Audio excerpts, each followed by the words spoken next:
Make clear one thing, my dear brothers and sisters. प्रभु को आदर दो तो प्रभु तुमको आदर देगा। मैं देखता हूँ कई लोगों को कन्वेंशंस में होते हैं, चर्चेस में होते हैं, बहुत ज़रूरी, बहुत इम्पोर्टेंट हो जाता है फोटो वीडियो लेना। अरे भाई डीपी में लगाने के काम आएगा, अरे भाई स्टेटस में लगाने के काम आएगा, अरे इंस्टाग्राम में फेसबुक में लगाने के काम आएगा। कम से कम यदि आशीष चाहिए प्रभु की, कम से कम वो जगह तो छोड़ दो। इसी कारण हमारी प्रार्थना सुनी नहीं जाती, हमारी धार्मिकता में दीमक लग रही है, हम प्रभु के भवन को तक नहीं छोड़ते। मैं कई बार देखता हूँ ऑनलाइन सर्विस चल रहा है और किसी का फ़ोन आ जाता है, इतना इम्पोर्टेंट हो जाता है कि मैं क्या बताऊँ, इतना इम्पोर्टेंट हो जाता है। मेरे प्रियो, प्रभु को इम्पोर्टेंस दो तो प्रभु आपको इम्पोर्टेंस देगा। ऑनलाइन सर्विस, ऑफलाइन सर्विस, यदि किसी का कॉल आए तो आप उसको डिस्कनेक्ट कर दीजिए। एक एग्जांपल देता हूँ, यदि किसी की आप बेल करवाने जा रहे कोर्ट में या गवाही देने के लिए, विटनेस के लिए आप जा रहे हो, किसी भी काम के लिए आप कोर्ट में जा रहे हो और वहां पर अगर आपका फोन बजा कोर्ट में, उधर जज को बी लॉर्ड बोला जाता है, लॉर्ड, भगवान का एक दर्जा, न्यायाधीश। बात समझ रहे हो मेरे प्रियो? वहां पर यदि आपका रिंग बजा, इट मीन्स आपको सजा 6 महीने की पड़ी और आपका फोन हुआ जब्त। सन 2009 में मैं एक विटनेस के लिए अपने एक चर्च के भाई के लिए गया था। चर्च का एक भाई था, वहाँ पे एक सरदार जी थे, उनका फ़ोन बजा। न्यायाधीश को बहुत इंसल्ट और बहुत बुरा लगा, तो उन्होंने उसको 6 महीने की रिमांड में अंदर डाल दिया और फ़ोन जब्त कर लिया गया। ठीक उसी तरह प्रभु भी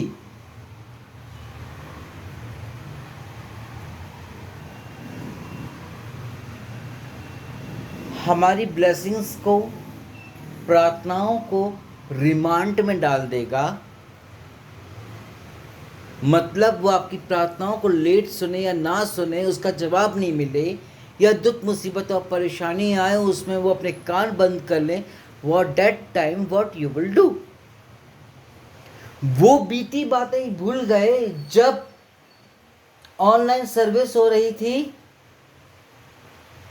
तो कॉल ले लिया, वहां ऑफलाइन सर्विस हो रही थी चर्च में, कन्वेंशन में, वहां फोन ले लिया। प्रभु को चांस दो। यदि आप और मैं बात कर रहा हूँ किसी गंभीर सब्जेक्ट पर या नॉर्मली बात भी कर रहा हूँ और तीसरा उतने में आ जाता है तो आपको और मुझको लगेगा ना बुरा। ठीक उसी रीति से जब हम प्रभु से वार्तालाप करते थे, ये फ़ोन शैतान की ओर से आ जाता है और हम प्रभु की महिमा करते करते शैतान की महिमा करने लगते हैं। बहुत इंपॉर्टेंट फ़ोन हो, मान लो यदि आप टॉयलेट में हो और आपका फ़ोन घर पे रखा है या चार्जिंग पे रखा है, तब क्या करोगे? यदि आप किसी को आईसीयू वार्ड में देखने के लिए गए हो तो वहां तो फ़ोन रिस्ट्रिक्टेड है, आप उसकी फ़ोटो वीडियो नहीं बना सकते, वहां पर आपका फ़ोन का रिंगटोन नहीं बज सकता, वहां पर आपको म्यूट करना पड़ेगा, फ़ोन को वाइब्रेशन में डालना पड़ेगा। मसीह में मेरे भाई मेरे बहनों, ये छोटी छोटी बातें जो है ना, ये बहुत पिंच आउट करती हैं। ये छोटी छोटी बातें बहुत वैल्यूएबल होती हैं, बहुत वैल्यूएबल होती है। आप प्रभु को पहला स्थान दोगे तो प्रभु आपको देगा।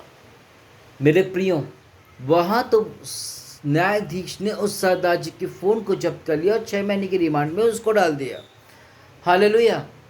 लेकिन हमारा प्रभु भी ऐसी कुछ करेगा जब हम लोग दुख मुसीबत या प्रॉब्लम में होंगे, या उसकी तरफ से कोई परेशानी, या आयुब की तरह परमेश्वर शैतान में होकर कि हमारी टेस्ट ले, तब क्या होगा?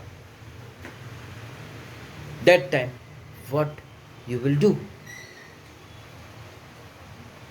और वचन सीधा ये कहता है दो बार, कोई भी धर्मी नहीं, एक भी धर्मी नहीं, और दूसरा कहता है वो धर्मी जन की प्रार्थना सुनता है। धर्मी बनने की कोशिश करें। ये छोटी छोटी बातें जो हैं, ये छोटे छोटे काम जो है जिसको हम इग्नोर कर देते हैं, नज़रअंदाज कर देते हैं, यही छोटी छोटी बातें जब बहुत बड़ी राई से पहाड़ बन जाता है तो बहुत नाजुक हो जाता है। So my dear brothers and sisters, mobile phones church में बंद कर दो। ऑनलाइन सर्विस में आ रहे हो, बंद कर दो। प्रभु को महिमा दो यार। शैतान को महिमा देने से कोई मतलब नहीं है। वो तो और प्रभु के सामने बोलता, देख अभी तो तेरा बेटा तेरी बेटी अभी इस वक्त दुआ प्रार्थना कर रहे, देख मैंने उसके दिमाग के साथ खेला, उसने उसको कॉल किया और देखो उसने रिसीव किया।